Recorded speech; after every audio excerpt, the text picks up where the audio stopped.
সুদ মহাপাপ, এটাই ঠিক। সুদ মহাপাপ, এটাই ঠিক। সুদের পাপের ভাষা এত কঠিন যে পৃথিবীতে পাপের জগতে কোনো পাপের ভাষা এমন নয়। সুদের চেয়ে বড় পাপ আছে, কিন্তু ভাষা এমন নয়। ভাষাটা আগে বলি।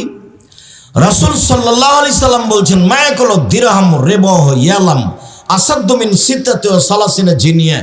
কেউ যদি জেনে শুনে 1 টাকা সুদ খায়, 36 বার জেনা করে যত পাপ হবে, 1 টাকা সুদ খেলে তার চেয়ে বেশি পাপ। আবার বলি, রাসূল সাল্লাল্লাহু আলাইহি সাল্লাম বলছেন, আর রিবা সাবুনা জুজান, সুদের পাপের 70টি ভাগ রয়েছে।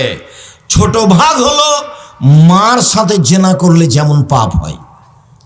শুনুন, এই ছেলে বসো, একটু থামো।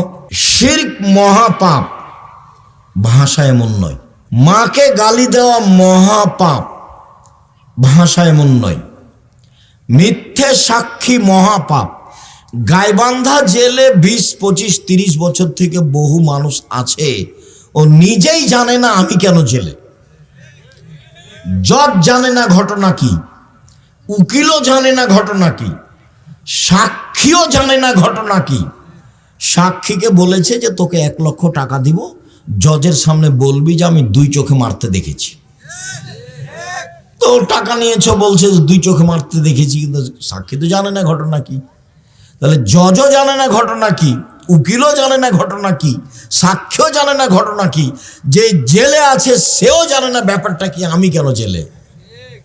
গন্ডগোলের দিন তো আমি ছিলাম না, ও গেছে দলীয় দাপটে জেলে গেছে। কি ক্ষমতায় গেছে? দলীয়। তোমার স্বভাবের কারণে গেছে। তোমার স্বভাবকে আমি ঘৃণা করি, ফু। তোমার স্বভাবকে আমি ঘৃণা করি, ফু। তোমার স্বভাবকে আমি ঘৃণা করি। সহজ পথে আসে। বাঁচার 3টে পথ, জাহান্নাম থেকে বাঁচার 3টে পথ। 1, মুখ বন্ধ রেখো, বাস জান্নাত হবে। 2, জরুরি প্রয়োজন ছাড়া বাড়ির বাইরে যাব না। মিছিল তো বহু দূরের কথা।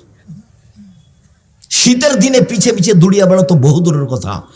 জরুরি প্রয়োজন ছাড়া বাড়ির বাইরে যাবা না, বাস জান্নাত হবে। 3, পাপের জন্য কাঁদো, জান্নাত হবে। রাসূল সাল্লাল্লাহু আলাইহি সাল্লাম বললেন, পৃথিবীর মানুষ শোনো, তোমাদের কি হবে, যুগের কি হবে। তোমাদের কি হবে, যুগের কি হবে। সমাজের মানুষ যখন আগাছা হবে, তখন তোমাদের কি হবে, যুগের কি হবে। সমাজের মানুষ যখন আগাছা হবে, তখন তোমাদের কি হবে, যুগের কি হবে। তো সাহাবীগণ বলেন তাহলে কি করতে হবে? সবাই যদি সমাজে আগাছা হয়ে যায়, তা আমি কি করব বলেন? তখন আল্লাহ রাসূল বলছেন, শোনো, 1, আলজাম লিসানাক, মুখখান বন্ধ রেখো। সেই সময়ে তুমি তো মিছিল করছো, তুমি মুখ বন্ধ রেখেছো। 1, মুখ বন্ধ রেখো। 2, বাড়িতে থাকিও, বাড়িতে। 3, যেটা ভালো সেটা নিবা, যেটা খারাপ সেটা ছেড়ে দিবা। এই পর্যন্ত বলতেই সাহাবীগণ বলে উঠলেন, ঠিক আছে আল্লাহর নবী, বুঝলাম, আমি বাড়িতে থাকবো, কিন্তু প্রতিপক্ষ যদি আমাকে এসে বাড়িতে মারে। মারবে তো, তোমাকে মনে করছে যে তুমি আওয়ামী লীগ, তখন মারবে না? তুমি তো কয়দিন মারেছ,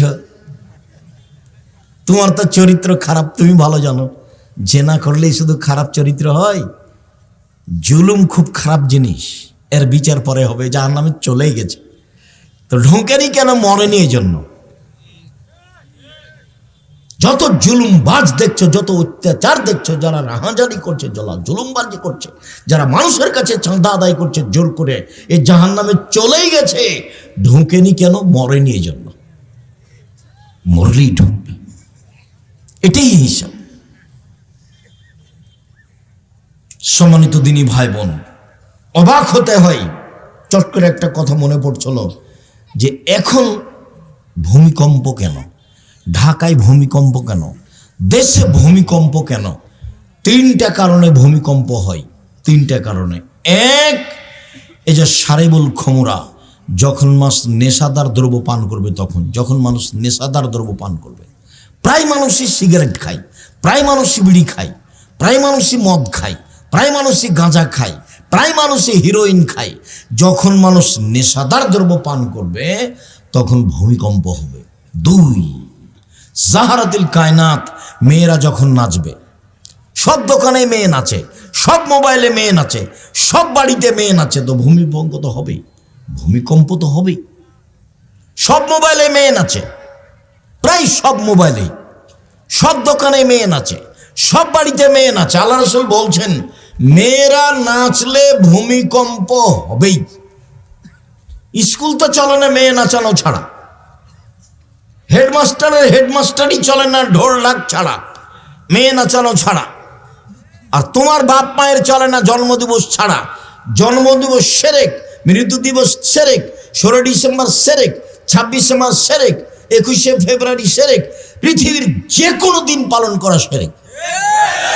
গলায় তাবিজ ঝুলানো সেরেক, মাদুলি ঝুলানো সেরেক, তুলসী গাছ তুলে ফেলা যাবে না এই কথা বলা সেরেক, গরুকে লাথি মারা যাবে না এই কথা বলা সেরেক, ধানের উপর দিয়ে জুতা পায়ে দিয়ে হাঁটা যাবে না এই কথা বলা সেরেক, কবরে সিজদা করা সেরেক, কবরে কিছু চাওয়া সেরেক, পীরের কাছে কিছু কথা বলা সেরেক। বাংলাদেশে শুধু শিরকের বন্যা চলছে, এগুলো সবই সেরেক। তো তুমি মানুষ কোথায় আছো? এখন তো মানুষ নির্বাচনের নাম দিয়ে যাচ্ছে, এই হিন্দুদের মেলাতে যাচ্ছে, হিন্দুদের মন্দির ঠিক করে দিচ্ছে, কত কি করছে, কি দেখাতে চাও? আর তুমি তার পিছু পিছে ঘুরো। যখন তোমাকে আমি দেখি ঘুরতে, আমি গাড়ি নিয়ে যাই, তোমাকে দেখি তুমি পিছনে পিছনে মোটরসাইকেলে ঘুরছো আর মিছিল করছো, তখন তোমাকে এত ঘৃণা করি আমি। তোমার চেয়ে আমার কাছে খারাপ মানুষ আর কেউ থাকে না। তোমার চরিত্র আমার কাছে এত খারাপ। তোমাকে আমি 30 বছর থেকে বলে আসছি সহজ জীবন, বারবার বলছি সহজ জীবন, 5 ওয়াক্ত সালাত, হালাল রুজি, কি দিনমজুরি। সহজ জীবন, হালাল রুজি, কি বাদাম বিক্রি। বাদাম বিক্রি করতে হবে কথা আমি বলিনি, কোটি টাকার ব্যবসা করো, দেশের সবচেয়ে বড় ব্যবসায়ী হও। টাকা দিয়ে সরকারকে উঠাতে হবে না, নামাতে হবে না। টাকা ইনকাম করি অসহায় মানুষের পাশে দাঁড়ানোর জন্য। জান্নাত পেতে রাজি নই, জান্নাত কিনতে রাজি। 5 ওয়াক্ত সালাত আদায় করে জান্নাত পাওয়া যায় কিনা যায় না, হজ করে জান্নাত পাওয়া যায় কিনা যায় না। শুনুন, রমজান মাসে রোজা সিয়াম থেকে জান্নাত পাওয়া যায়, জান্নাত কিনা যায় না। অসহায় মানুষকে দান করলে জান্নাত কিনা যায়, দান দিয়ে জান্নাত কিনা যায়। আল্লাহ বলছেন তোমার টাকার বিনিময়ে আর তোমার জানের বিনিময়ে আমি জান্নাত বিক্রি করে দিলাম। তো টাকাই নাই, তো তুমি জান্নাত কিনবা কিভাবে? আমি বড় ব্যবসা করি, এই জন্য জান্নাত কেনার জন্য আমি জান্নাত পেতে রাজি নই, আমি জান্নাত কিনতে রাজি। ব্যবসা করো, আমি তো নিচে নেমেছি চক্রের ব্যবসায়। 3, যারা বাদ্যযন্ত্রে লিপ্ত থাকে, তখন যখন বাদ্যযন্ত্র সমাজে বেড়ে যাবে তখন ভূমিকম্প হবে।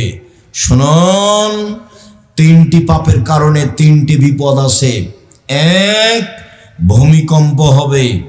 2, সন্ধ্যা থাকবে মানুষ, সকালে হবে শোর বানর। 2, সন্ধ্যায় থাকবে মানুষ, সকালে হবে শোর বানর। একবার হুবাহু শুক্র হয়ে যাবে, হুবাহু। 3, সমস্যা নেমে আসবে, যেখানে সেখানে মারামারি, মাদ্রাসায় মারামারি, মসজিদে মারামারি, রাস্তাঘাটে মারামারি, কেউ কাউকে মানবে না 3টা পাপের কারণে। সম্মানিত দিনী ভাই বোন, আমি আপনার খুব কাছে থেকে আপনাকে শক্তভাবে বলছি আপনি এই পথ থেকে ফিরে আসুন। শক্তভাবে আপনাকে বলছি আপনি এই পথ থেকে ফিরে আসুন। আপনি আমার দিনী ভাই, আপনি আমার দিনী বোন, আপনাকে আমি অনুরোধ করে বলছি আপনি আমার দিনী বোন। আমি আব্দুর রাজ্জাক বিন ইউসুফ এসেছি, আপনি জানলেন, এরপর আপনি চলে গেলেন কেন? এভাবে দেবরের সাথে আসলেন কেন? গল্প করতে করতে চলে গেলেন কেন? আপনার শরম হয় না কেন? মহিলা মানুষ, আপনার হায়া হয় না কেন? আপনার ইতস্তবোধ হয় না কেন? আপনার লজ্জাবোধ হয় না কেন? লজ্জা আপনি বেঁচে খেলেন কেন? লজ্জা আপনি বেঁচে খেলেন কেন? মহিলা মানুষ আপনি কথা বলেন কি করে এইভাবে? তাহলে কি আপনার বাপ নেই? তাহলে কি আপনার ভাই নেই? সম্মানিত দিনী ভাই বোন, একটু শোনো। সম্মানিত দিনী ভাই, আপনি একটু শোনেন। এই ছেলে শোনো, দেখো 1 মিনিট, বাপ কাকে বলে? দেখো তো, দেখো তো বাপ কাকে বলে। এদিকে দেখো, আয়েশা রাদিয়াল্লাহু তাআলা আনহা বলেন, আমরা এক সফর থেকে আসছিলাম, আমার গলায় হার ছিল আমার বড় বোন আসমার। চট করে হারটা হারিয়ে গেল, খুঁজে পায় না। জনগণ আটকা পড়ে গেল, সালাতের নামাজের টাইম হয়ে গেছে, পানি নেই, অজু করতে পারি না, সালাত আদায় করতে পারি না, যেতেও পারি না, হার খুঁজেও পায় না, বড় বিপদে পড়ে গেলাম। প্রায় 1400 মানুষ। ইতিমধ্যে জনগণ আমার আব্বার কাছে গেল, আমার আব্বার কাছে অভিযোগ করলো, আপনি জানেন কি হয়েছে? আপনার মেয়ে হার হারিয়েছে, খুঁজে পাচ্ছি না, যেতেও পারি না।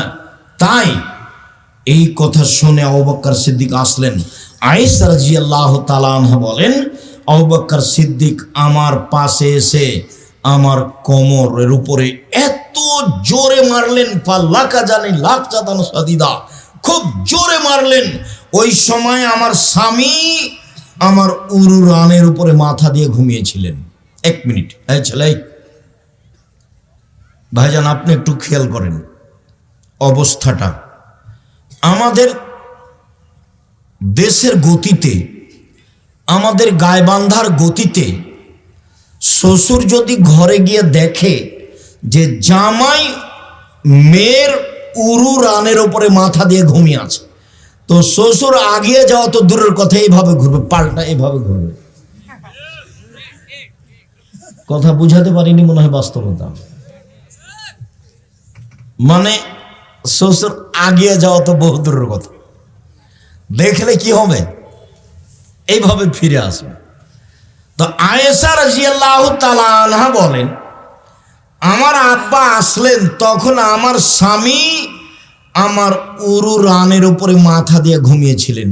তিনি এত জোরে মারলেন যে মারের কারণে আমি দূরে সরে যেতাম, কিন্তু আমি নিজেকে শক্ত করে ধরে রেখেছি যাতে করে আমার স্বামীর ঘুম না ভাঙে। এবার বলি, সবচেয়ে বড় মানুষে মারলেন, বলেন তো কে মারলেন? আবু বকর সিদ্দিক রাদিয়াল্লাহু তাআলা মারলেন। আপনি মনে রাখবেন, আদম থেকে নিয়ে কিয়ামত পর্যন্ত নবী রাসূল ব্যতীত যত মানুষ এসেছে, আছে, আসবে, সবার চেয়ে দামি মানুষ হলেন আবু বকর সিদ্দিক রাদিয়াল্লাহু তাআলা। কে ব্যতীত? নবী রাসূল ব্যতীত পৃথিবীতে সবচেয়ে দামি মানুষ কে? আবু বকর সিদ্দিক রাদিয়াল্লাহু তাআলা। ইনি মারলেন। সবচেয়ে দামি মহিলাকে মারলেন, একবারে মা হাওয়া থেকে নিয়ে কিয়ামত পর্যন্ত যত মহিলা এসেছে, আছে, আসবে, সবার চেয়ে দামি মহিলাকে মারলেন। কাকে মারলেন? আয়েশা রাদিয়াল্লাহু আনহা মারলেন। সবচেয়ে বড় মানুষের সামনে মারলেন, নবী রাসূল নির্বিশেষে, জনগণ নির্বিশেষে, সবার চেয়ে দামি মুহাম্মদ সাল্লাল্লাহু আলাইহি সাল্লাম, তার সামনে মারলেন। বিবাহদারী মেয়েকে মারলেন। বিবাহদারী ভাষা বুঝেন কি? বিবাহদারী মানে বিবাহিতা মেয়ে। বিবাহিতা মেয়েকে মারলেন মানে মেয়ের কি হয়ে গেছে? বিবাহ হয়ে গেছে। বিবাহিতা মেয়েকে মারলেন। পূর্ণ যুবতী মেয়েকে মারলেন। জামাইয়ের সামনে মারলেন। দিন দুপুরে মারলেন। প্রায় 1400 মানুষের সামনে মারলেন। হাত দিয়ে মারলেন। সবচেয়ে বড় মানুষে মারলেন। সবচেয়ে বড় মহিলাকে মারলেন। সবচেয়ে বড় মানুষের সামনে মারলেন। বিবাহিতা মেয়েকে মারলেন। পূর্ণ যুবতী মেয়েকে মারলেন। জামাইয়ের সামনে মারলেন। দিন দুপুরে মারলেন। 1400 মানুষের সামনে মারলেন। হাত দিয়ে মারলেন। বুখারী মুসলিম। পৃথিবীর সবচেয়ে বড় মানুষে মারলেন। পৃথিবীর সবচেয়ে বড় মহিলাকে মারলেন। পৃথিবীর সবচেয়ে বড় মানুষের সামনে মারলেন। বিবাহিতা মেয়েকে মারলেন। পূর্ণ যুবতী মেয়েকে মারলেন। জামাইয়ের সামনে মারলেন। দিন দুপুরে মারলেন। খোলা মাঠে মারলেন। প্রায় 1400 মানুষের সামনে মারলেন।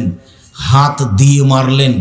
এত বড় বাপে এত বড় বেটিকে এত বড় মানুষের সামনে মেরে দিলেন।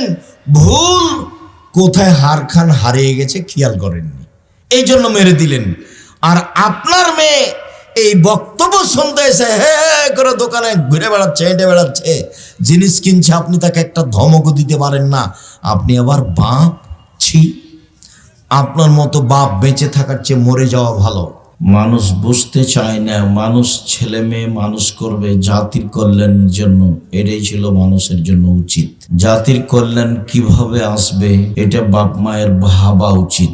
বাপ মা ভাবলো, বলল আমার মেয়ে ছেলের মেধা ভালো, আমার মেয়ের মেধা ভালো, তাকে ডাক্তার হতে হবে, তাকে ইঞ্জিনিয়ার হতে হবে, বহু পয়সা খরচ করে ছেলে মেয়ে পড়ালো। ফলাফলে আসলো যদি পড়া শেষ পর্যন্ত পৌঁছে তাহলে ভালো ডাক্তার, প্রায় ডাক্তারই ওই কোম্পানির ওষুধ লিখে যে কোম্পানি তাকে টাকা দেয়। তাহলে এ ডাক্তার আসলে ডাক্তার নয়, এ হলো একজন প্রতারক, জাতির জন্য ও ক্ষতিকারক, ফাঁকিবাজ, বোঝা। আর যদি ইঞ্জিনিয়ার হয়, প্রায় ইঞ্জিনিয়ারই চোর। ভালো নেই এ কথা আমি বলছি না, তবে বাপ মা বুঝতে পারেনি কিভাবে ছেলে মেয়ে মানুষ করতে হবে। ছেলে মেয়ে জাতির কল্যাণের জন্য মানুষ করা উচিত ছিল। সারা জীবন আপনি খুব প্রশংসা করলেন, আমার ছেলে গোল্ডেন পেয়েছে, আমার ছেলে মেধাবী, সব কিছুই বললেন, সব কিছুই হলো, কিন্তু জাতির ক্ষতি করলো, তাহলে শেষ পর্যন্ত কি হলো? আর এমনি তো দেশটা একেবারেই শিরকের সাথে জড়িত। এখন তো আর মানুষ মানুষ হয়ে নেই, মানুষ পশু প্রাণীর মতো হয়ে গেছে। বিবাহ করলেও মানুষকে এখন চাঁদা দেওয়া লাগে, সবাই চাঁদাবাজ, ধোঁকাবাজ, শয়তান, ইতর শ্রেণীর, নিম্ন শ্রেণীর মানুষ। প্রায় মানুষ মানবতা ভুলে গেছে, যাবে এ কথাও ঠিক। রাসূল সাল্লাল্লাহু আলাইহি সাল্লাম একদা বললেন, কাইফা বিকুম হবে জামানিন, তোমাদের কি হবে, যুগের কি হবে, তোমাদের কি হবে, যুগের কি হবে, যখন যুগের লোকেরা আগাছা হয়ে যাবে, মানে সমাজে আর কোনো ভালো মানুষ থাকবে না, সবাই আগাছা, সবাই হবে নিম্ন শ্রেণীর মানুষ, সবাই হবে ইতর শ্রেণীর মানুষ, সবাই হবে প্রায় খারাপ মানুষ। গাইবান্ধা, গোবিন্দগঞ্জ, রংপুর, দিনাজপুর, লালমনিরহাট, নীলফামারী, কুড়িগ্রাম, পঞ্চগড়, ঠাকুরগাঁও, এসব ডিস্ট্রিক্টের ভাষায় সমাজের মানুষেরা যেদিন হবে বেন্যার বাচ্চা বেন্যায়, আর চাঁপাইনবাবগঞ্জের ভাষায় যেদিন মানুষ হবে ছোট লোকের বাচ্চা ছোট লোক। আল্লাহর নবী বলেছেন, লোকা ইবনে লোকা, অধমের সন্তান অধম। ঢাকার ভাষায় তাকে কি বলতে হবে তা আমি বলতে পারলাম না, তবে তারা বলে অমুকের পোলা অমুক, যেটা ভাষায় নিয়ে আসা খুবই কঠিন। কিন্তু রাসূল সাল্লাল্লাহু আলাইহি সাল্লাম যেটা বলেছেন সেটা হলো সারা পৃথিবীর প্রত্যেক এলাকায় নিম্ন শ্রেণীর ভাষা যেটা, সেটাই হলো লোকা ইবনে লোকা, অধমের সন্তান অধম, ইতরের সন্তান ইতর। নিম্ন শ্রেণীর মানুষের ছেলে, নিম্ন শ্রেণীর মানুষ যখন সমাজের দায় দায়িত্ব পালন করবে, তোমার কেন একটু লজ্জাবোধ হয় না, তোমার কেন একটু ইতস্তবোধ হয় না? তুমি কেন নির্বাচনের নাম দিয়ে ছুটাছুটি করো, দৌড়াদৌড়ি করো, মোটরসাইকেল নিয়ে ঘোরাঘুরি করো? তুমি বলো অমুকের চরিত্র ফুলের মতো পবিত্র, সবাই তো হায়ানার মতো, তোমার চরিত্র তো হায়ানার মতো। তোমাকে কতবার বললাম জীবনে বেঁচে থাকো, বাস 5 ওয়াক্ত সালাত, হালাল রুজি, আর কোরআন তেলাওয়াত, আর আড্ডা পিটা হারাম। আড্ডা পিটা একটা হলো দোকানপাটে বসে ল্যাংটা মেয়ে দেখা, ঘন্টার ঘন্টা গল্প করা, বদনাম করা, গীবাত করা। আর একটা আড্ডা পিটা হলো মোবাইলে ল্যাংটা মেয়ে দেখা, ঘন্টার ঘন্টা, রাত রাত বেশি। ওখানে দেখে তোমার মা, এখানে দেখে তোমার বাপ, আর ওই ঘরে দেখে তোমার বোন, আর এই ঘরে দেখো তুমি। গোটা বাড়িটা একবারে জেনাই সয়লাভ। এই কথা রাসূল সাল্লাল্লাহু আলাইহি সাল্লাম বলছেন যে জাতির সামনে আমি আশঙ্কা করে গেলাম, আমার উম্মত গোপন পাপে লিপ্ত হবে, এটাই আমার ভয়। জাতির সামনে আমি আশঙ্কা করে গেলাম, আমার উম্মাত গোপন পাপে লিপ্ত হবে, এটাই আমার ভয়। তিনি এইভাবেই বললেন। রাসূল সাল্লাল্লাহু আলাইহি ওয়াসাল্লাম বললেন, আইনানে তাজনিয়ানে জেনা হুমাল নাজর, দুই চোখের জেনা হচ্ছে চোখ দিয়ে দেখা, লোজনানে জেনা হুমাল ইস্তেমাও, দুই কানের জেনা হচ্ছে কান দিয়ে শোনা, লিয়াদ জেনা হাল বাতস, হাতের জেনা হচ্ছে হাত দিয়ে ধরা, রিজিল জেনা হাল মাসি, পায়ের জেনা হচ্ছে পা দিয়ে চলা, জেনাল কালব তাতামানা তাস্তাহি, অন্তরের জেনা হচ্ছে পরিকল্পনা করা, জেলানের নেশা নতক, জিহ্বার জেনা হচ্ছে কথা বলা। এগুলো সব মাধ্যম জেনার। আল্লাহ রসুল বলছেন, ইয়া তাহার জুলা তাহার জল হেমারে, গাধা যেমন গাভীর সাথে মিললে লজ্জা বোঝে না, ষাঁড় যেমন গাভীর সাথে মিলে লজ্জা জানে না, মানুষ তেমন খোলা মাঠে জেনা করবে, লজ্জা বুঝবে না। সমাজের অবস্থা একেবারেই নিম্নে চলে যাবে। সমাজে কে মানুষ আর কে পশু আর কে গরু ছাগল কুকুর সিরিয়াল, এটা বোঝা কঠিন হয়ে যাবে। যে এখন দেখতে পাচ্ছ, একটা লোক বলছে দেশের যা অবস্থা, এখানে বাড়ি করতে গেলে একে চাঁদা দিতে হয়, ওকে চাঁদা দিতে হয়, ওকে চাঁদা দিতে হয়। এখানে জমিতে যদি একটু বালু ফেলতে চায় তাহলে 10 জনকে চাঁদা দিতে হয়, বিবাহ করলেও চাঁদা দেওয়া লাগবে। তার মানে মানুষ নিচে কত চলে গেছে। পরিশ্রম করে খাও, দিনমজুরি করে খাও, নাহলে ভিক্ষা করে খাও, চাঁদাবাজি করো কেন? ধোঁকা প্রতারণা দিয়ে মিথ্যাভাবে ওষুধ লিখো কেন? টাকা চুরি করো কেন? কে তোমাকে বলেছে ইঞ্জিনিয়ার? আমি তো বলিনি। কে তোমাকে বলেছে ডাক্তার? আমি কোনোদিন বলিনি। তোমাকে আমি পশু প্রাণী, গরু ছাগল মনে করি। তুমি তো জাতির কল্যাণের জন্য কিছু করনি, না তোমার বাপ করেছে, না তোমার মা করেছে, না তুমি করেছো। যে দেখো, এই যে আসলো, এই যে মেয়েগুলো আসলো, হ্যাঁ হ্যাঁ হ্যাঁ করে হাসতে হাসতে আসলো, চলে গেল। তো এটা গরু ছাগল না, এটা পশু প্রাণী না, ওটা কি হিন্দুর মেয়ে? ওকে ইহুদির মেয়ে, ওকে খ্রিস্টানের মেয়ে? ভ্যানিটি ব্যাগ নিয়ে চলে যাচ্ছে সকালে বাজারে ফ্যাশন বোরকা পরে, ও মুসলমানের মেয়ে নয়, ও কি হিন্দুর মেয়ে? নিরুপায় হয়ে বলেছি যে তুমি তোমার মাকে খালা বলে ডাকো। আমি নিশ্চিত জানি যে এটা তোমার মা, এরপরেও তোমার মাকে আমি খালা বলতে বলছি কেন? তোমার মায়ের স্বভাব ভালো নয় এজন্য, তোমার বাপের স্বভাব ভালো নয় এজন্য। তোমার বাপ মুরব্বী মানুষ, অত বড় মোবাইল হাতে নিয়ে কি করে? দোকানে বসে আড্ডা পিঠে কেন? নির্বাচনের নামে তোমার বাপ দড়িয়ে বেড়াই কেন? তোমার বাপ নির্বাচনের নামে দড়িয়ে বেড়াই কেন? 5 ওয়াক্ত সালাত, বাস। হালাল রুজি, হালাল রুজির 4টা পথ। একটা হলো দিন মজুরি, সন্ধ্যায় টাকা শেষ, লাগবে না কিছু। 2 চাকরি, 25 দিনে টাকা শেষ হয়, 5 দিন ধার কর্জে চলে। 3 জমি চাষ, সমান সমান না হয় লস। 4 ব্যবসা, দিয়ে কিছু করা যেতে পারে। তো ব্যবসায়ী, আল্লাহ রসুল বললেন যারা সত্যবাদী বিশ্বস্ত ব্যবসায়ী, তারা জান্নাতের নবীদের সাথে থাকবেন। তাহাজ্জুদ পড়ে নবীর সাথে থাকা যায় না, আর ব্যবসা করে নবীর সাথে থাকা যায়, এ কথা মুহাম্মদ সাল্লাল্লাহু আলাইহি সাল্লাম বলেন। আল্লাহ রসুল একদা এক সফরে ছিলেন। তো একজন সাহাবী বলছেন, আল্লাহ নবী এই দেন, আপনার জন্য আমি অজুর পানি নিয়ে এসেছি আর মেশক নিয়ে এসেছি। তো আল্লাহ রসুল দেখে খুশি হয়ে গেছেন।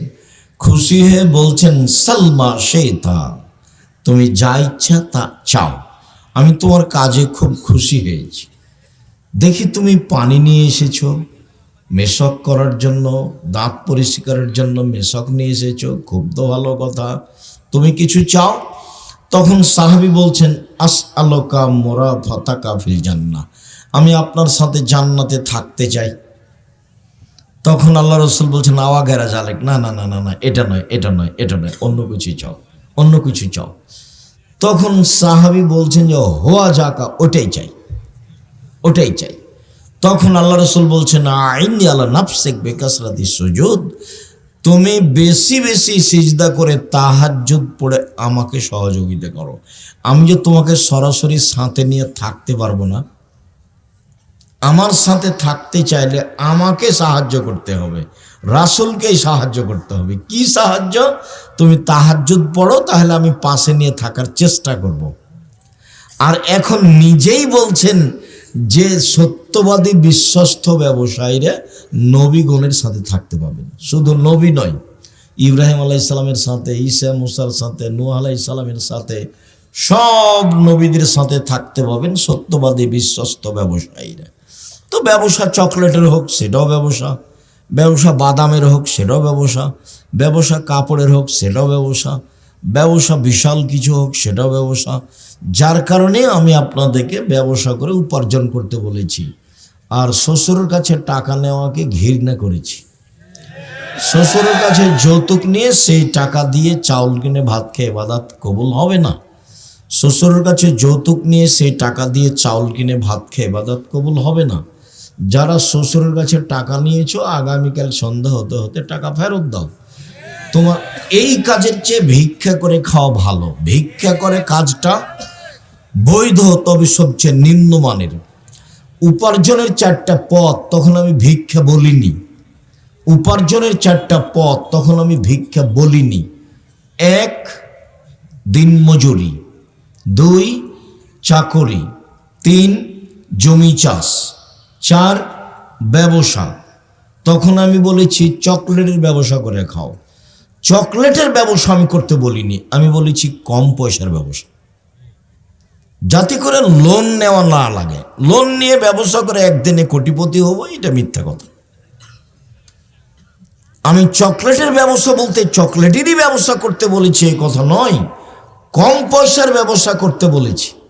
সত্যবাদী ব্যবসায়ী আর নবীদের সাথে জান্নাতে থাকবেন, এই কথা মুহাম্মদ সাল্লাল্লাহু আলাইহি সাল্লাম বলেন। তুমি শ্বশুরের কাছে টাকা নিয়েছো, সেই টাকা দিয়ে চাউল কিনেছো, সেই চাউলের ভাত খাচ্ছো, ইবাদত কবুল হবে না। সামাজিকভাবে তোমার চরিত্র কত নিচে চলে গেছে। এদিকে তো তুমি পশু প্রাণী একবারে কুকুর শ্রীলের মতো, হায়ানার মতো নির্বাচনের নাম দিয়ে দৌড়ে বেড়াচ্ছ। এদিকে শ্বশুরের টাকা নিয়েছো, ওদিকে মানুষের চাঁদা জোর করে আদায় করছো। বলছো যে ওরা খেয়েছে 16 বছর, আমরা কিছু খাবো না, এভাবে বলছো ভিক্ষা করে খাবা। তখন আমি বলেছি শেষ পথ ভিক্ষা করো। বাপ বেটা ভিক্ষা করো। তুমি জাতির জন্য বোঝা, তুমি জাতির জন্য বোঝা। তোমার বাপ তোমাকে পশু প্রাণী করে মানুষ করেছে, তোমার বাপ তোমাকে কুকুর সিরিয়াল করে মানুষ করেছে। নইলে কেন এ কথা বলছেন আল্লাহ? বোঝে না ওরা, অন্তর আছে বোঝে না, দেখেও দেখে না ওরা, চক্ষু আছে দেখে না, শোনেও শোনে না ওরা, কান আছে শোনে না। উলাইকা কালানাম, তারা পশু প্রাণীর মতো, তারা গরু ছাগলের মতো, তারা কুকুর শ্রীলের মতো, বালু মজাল বরং তার চেয়ে খারাপ। আল্লাহ বলছেন কুকুর শ্রীলের মতো। অবাক কথা। পয়সা এইভাবে ইনকাম করতে হবে কে বলেছে? মানুষের কাছ থেকে জোর করে টাকা আদায় করতে হবে, চাঁদাবাজি করতে হবে, এটা কে বলল? জুলুম করো না, রাহাজানি করো না, অন্যায় করো না, অবিচার করো না, মানুষকে অপমান করো না, ক্ষমতা দেখায় না, দলীয় দাপট দেখায় না। তোমার নেতার বয়স 45 মিনিট। যে যত বড় স্বৈরাচার জালেম, তার সময় তার চেয়ে কম। ফেরাউনের মাত্র 2-3 মিনিট সময়, এই যে ডুবলো, এই যে মরলো নাই। আদ সামুদ হাফ মিনিট 30 সেকেন্ড, আসলো ঝড় বিদ্যুৎ, তারপর নাই। আদ সামুদ সবচেয়ে শক্তিশালী জাতি, যারা জালেম। আল্লাহ বলছেন লাম ইউখলাক মিসলুহা ফিল বিলাদ, পৃথিবীর কোন মাটিতে আমি এত বড় জালেম, স্বৈরাচারী, স্বেচ্ছাচারী, বদ, ক্ষমতাধর, শক্তিশালী মানুষ সৃষ্টি করিনি। ওরা হলো আদ সামুদ। ওদের ধ্বংসের সময় ছিল হাফ মিনিট, 1 মিনিট। আর ফেরাউনের 2-3 মিনিট। এই যে ডুবলো, এই যে গেল, এই নেই। আর জুলুম করো না, তার সাক্ষী তুমি। মানুষকে মারো না, মানুষকে জেল হাজত দিও না, মানুষকে অপমান করো না, মানুষের জমি দখল করো না, মানুষের কাছ থেকে জোর করে টাকা আদায় করিও না, চাঁদাবাজি করো না, ভিক্ষা করে খাও, শ্বশুরের কাছে টাকা নিও, যৌতুক নিও না। এগুলো সব পথ হারাম। তোমার চরিত্র হায়ানার মতো, তোমার চরিত্র কুকুর শ্রেণীর মতো, তোমার চরিত্র সবচেয়ে নিম্ন শ্রেণীর, ইতর শ্রেণীর মানুষের মতো। তোমার বাপ তোমাকে কি করে মানুষ করলো? তুমি কেন পশু? তুমি কেন জাতির জন্য ভারী? তুমি কেন শ্বশুরের কাছে টাকা চাও? তুমি কেন মানুষের কাছে টাকা চাও, চাঁদাবাজি করো? কেন করো? আমি তোমাকে ভিক্ষা করে খেতে বলিনি, আমি বলেছি মানুষের বাড়িতে কাজ করে খাও। আমি নিরুপায় হয়ে বলেছি যে ভিক্ষা করে খাও। বাপ বেটা ভিক্ষা করো, কেন শ্বশুরের কাছে টাকা নিবা? বোনকে জমি দাও না কেন? এটা গায়ে বান্ধা, মানে বোনকে জমি দেয় না। এটা গায়ে মানে শ্বশুরের কাছে টাকা নেই, যৌতুক ছাড়া বিবাহ দেয় না ছেলে মেয়ের, ভিক্ষা করে খাবেন। এই ছেলে, তুমি নিয়েছো? তোমার বাপ নিয়েছে? তোমার বাপের মুখখান দেখো কালো হয়ে আছে। এই বেটাই, বাপ বেটা কালকে ভিক্ষে চাইবে মানুষের কাছে এভাবে, সন্ধ্যা হতে হতে টাকা ফেরত দিবে। শরম হয় না কেন? লজ্জা হয় না কেন? তুমি তো স্কুলে যেয়ে বলো ও কালিমা তোমার আকাশ, ও কালিমা তোমার বাতাস। আমি তো বলি না কোনোদিন। আমি কেন বলবো? ঠাকুর বাঙালিদের শত্রু, ঠাকুর মুসলমানের শত্রু, ঠাকুর ভারতের শত্রু, ঠাকুর জাতির শত্রু, ঠাকুর বাংলা ঢাকা বিশ্ববিদ্যালয়ের শত্রু। যেদিন ভারত বাংলাদেশ পাকিস্তানের মুসলমান ইংরেজের হাতে নির্যাতিত, সেদিন ঠাকুর লন্ডনে মুচ পাকায়। সেই ঠাকুরের গান আমার ছেলে মেয়ে বলে, তোমার ছেলে তোমার বাপের সন্তান, এটাকে একটু ভারীও মনে করলো না? দিন রাত তুমি স্কুলে গিয়ে ঠাকুরের গান বলো। ঠাকুরের বাবার আকাশ কে বলেছে যে ঠাকুরের কালিমায়ের আকাশ? তোমার লজ্জা হয় না? তোমার শরম হয় না? তোমার বাপ কলেজের শিক্ষক, তোমার বাপ বিশ্ববিদ্যালয়ের শিক্ষক। কি বোঝাতে চাচ্ছ তুমি আমাকে? তোমাকে আর তোমার বাপকে যদি আমি মূর্খ প্রমাণ করতে না পারি, জাতির সামনে বক্তব্য দেবো না। 30 বছর থেকে বলছি, 30 বছর থেকে আমি বলি না ঠাকুরের গান, আমার ছেলে মেয়ে বলে না ঠাকুরের গান। আমি ঠাকুরের গান বলি না, ঠাকুরকে আমি মানুষই মনে করি না। ঠাকুর তো একটা হিন্দু মানুষ, ও মুসলমানের শত্রু, ও জাতির শত্রু, ও বাঙালিদের শত্রু, ও ঢাকা বিশ্ববিদ্যালয়ের শত্রু, ও বাংলা ভাষার শত্রু। তাকে দাম দিতে হবে মানে? আমি বিবেক বেঁচে খেয়েছি। সম্মানিত দিনী ভাই বোন, কিভাবে আপনারা বলেন সেটা আমার বুঝে আসে না। আপনার ভিতরে কোনোদিন ছাড়াও দেখলাম না। এমনি তো দৌড়িয়ে বেড়াচ্ছ, মিছিল করছো, অমুকের চরিত্র ফুলের মতো। তুমি কয়দিন মিছিল করেছো? ঠাকুরের গান চলবে না? তোমাকে একটু খারাপ লাগে না কেন? কি করে তোমার ছেলে মেয়ে, তোমার ভাই বোন সকালে উঠে বলে ও কালিমা তোমার আকাশ, ও কালিমা তোমার বাতাস?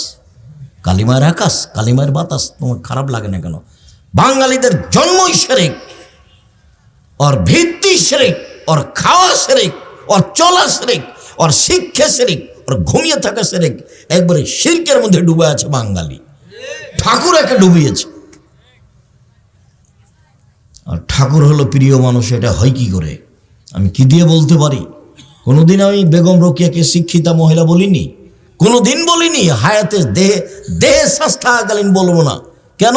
বেগম রোকেয়া আপনি কেন চিনলেন না? ওই যে আপনাদের গাইবান্ধার ট্রেন স্টেশনের কথা, ঘটনা হয়তো বা আপনার পাটনায় হতে পারে। বেগম রোকেয়ার একটা কথা শোনাই, কেন আমি বলবো তাকে শিক্ষিতা মেয়ে। তোমাদের গাইবান্ধার ট্রেন স্টেশনে গাইবান্ধার মেয়েরা পর্দা করে হজ সফরে যাবে। তো 5-6 জন মহিলা একসাথে বের হয়েছে, ওর বাপ আছে বা চাচা আছে, ওরা একসাথে যাবে। তো গাইবান্ধাতে প্ল্যাটফর্মে বসে আছে। তো বেশি পর্দা করে সেই জন্য একটা বড় চাদর দিয়ে ওরা 4-5 জন মহিলাকে এভাবে ঢেকে রেখেছে। ওর চাচা বা ওর বাপ যে বাইরে গেছে। এখন ওই স্টেশন মাস্টার প্ল্যাটফর্ম খুঁজছে, দেখি কোথায় কি আছে।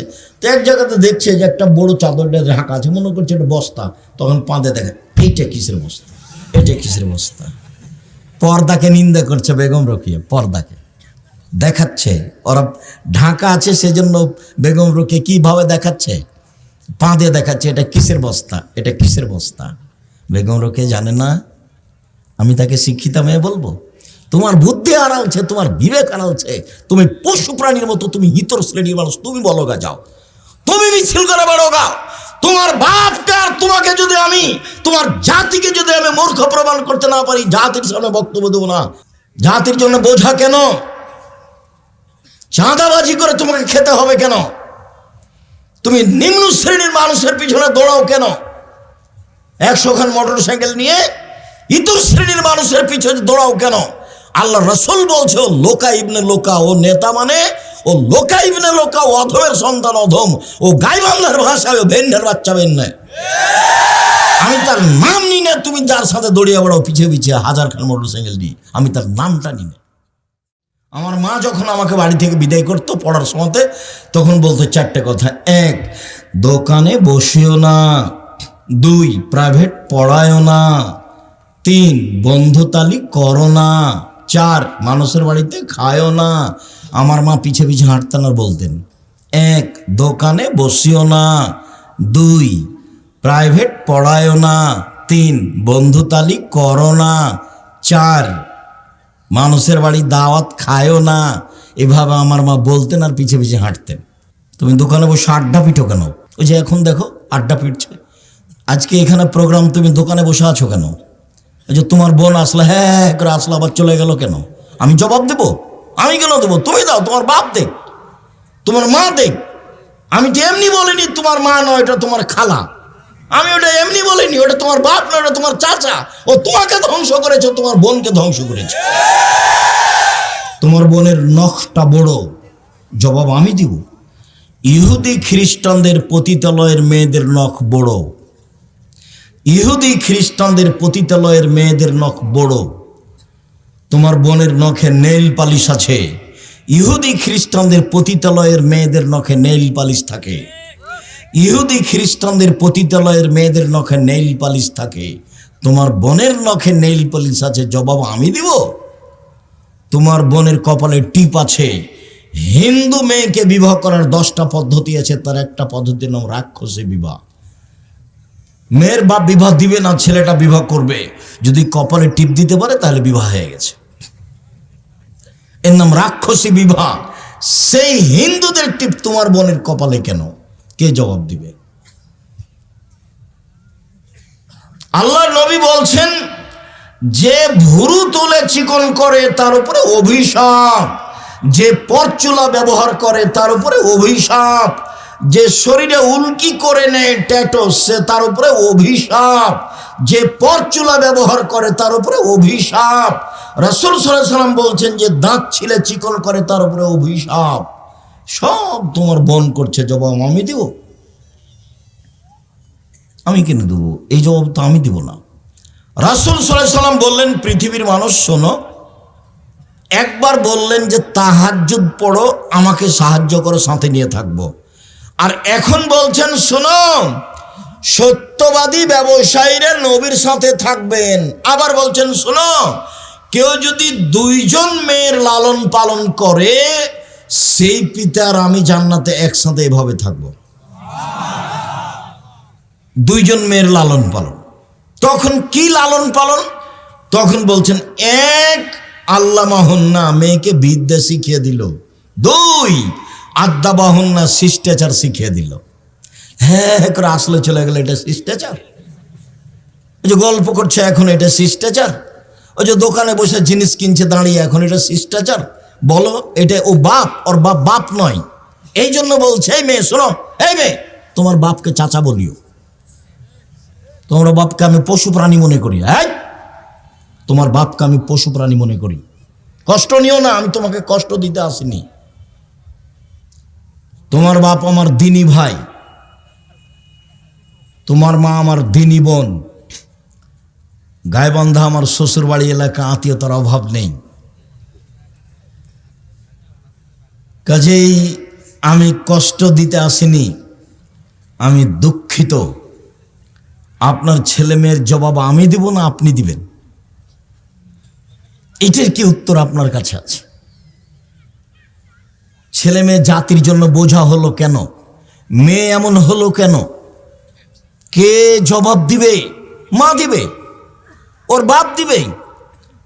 আল্লাহ নবী বলছেন যে ওই বাপ আমার সাথে জান্নাতে থাকবে। কে? 1, মেয়েকে বিদ্যা শিখিয়ে দিল। 2, শিষ্টাচার শিখিয়ে দিল। বলো তো, ওই ফ্যাশন বোরকা পরে ভ্যানিটি ব্যাগ হাতে করে চলে যাওয়া বাজারে, এটাই কি শিষ্টাচার? কি দুলা ভাইয়ের সাথে এসেছে, আর এটা তো গাইবান্ধা, আপনারা এসে একটু কম বদনাম করিয়েন। আচ্ছা ঠিক আছে, কমই করছি। জামাই এসেছে তো শাশুড়ি বলছে যুবতী মেয়েকে, তোর দুলা ভাইকে চা দিয়াই, পানি দিয়াই, পান দিয়াই, খাবার দিয়াই। তো একটা তো বিবাহ সূত্র দিয়েছেন, আর একটা এমনি ফাও দিলেন কেন? এটা তো কোলে করে নিয়ে বসে আছে। আপনি শ্বশুর, এটা চোখে পড়ে না?